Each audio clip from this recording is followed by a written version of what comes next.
حضرت عبد المطلب رسول اللہ کے دادا جان ہیں. جب ابرہہ بےمان آیا تھا نا مکہ کا اوپر مکہ گرانے کے لیے، یمن کا بادشاہ کعبۃ اللہ گرانے کے لیے، تو جب وہ پہنچا نا جس جگہ وادی محصر ہے، رب آپ کو لے جائے، آپ مینا میں وادی محصر دیکھنا. میں کچھ دنوں پہلے وہیں سے ہو کر آیا ہوں، وادی محصر سے گزر کے ہم ایک اور زیارت پہ گئے. تو وادی محصر میں رکا کہ میں ابھی حرم داخل ہوں گا اور وہاں پہ جا کر کعبۃ اللہ کو گراؤں گا. تو اس نے دیکھا ایک اونٹوں کا ریوڑ چل رہا تھا. کوئی اتنے اونٹ، یہ تو سینکڑوں اونٹ لگتے ہیں. 200 اونٹ تھے. کہا جی ہاں. کہا کس کے ہیں؟ کہا کعبۃ اللہ کے متولی عبد المطلب کے ہیں. کہا جی پکڑ لو. پکڑ لیے.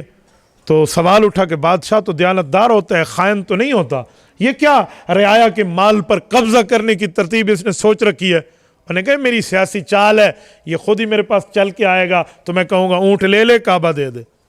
یہ ابرہہ کی چال تھی.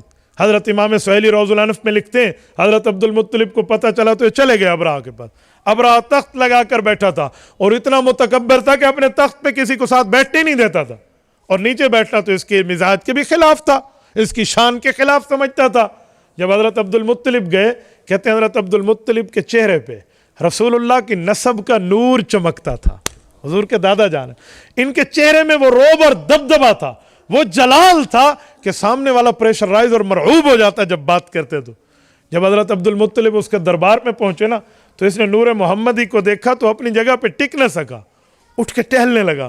پھر نیچے اترا، جہاں حضرت عبد المطلب بیٹھے یہ بھی ساتھ بیٹھ گئے اور پوچھا کیسے آئے؟ کہا جی میرے اونٹ مجھے واپس کر دے. کہا جی لے لے. یہ اپنے اونٹ لے کر جان لگے تو کہنے لگا عبد المطلب آپ کی بڑی عزت میرے دل میں تھی، وہ عزت ختم ہو گئی. حضرت عبد المطلب نے پوچھا کیوں؟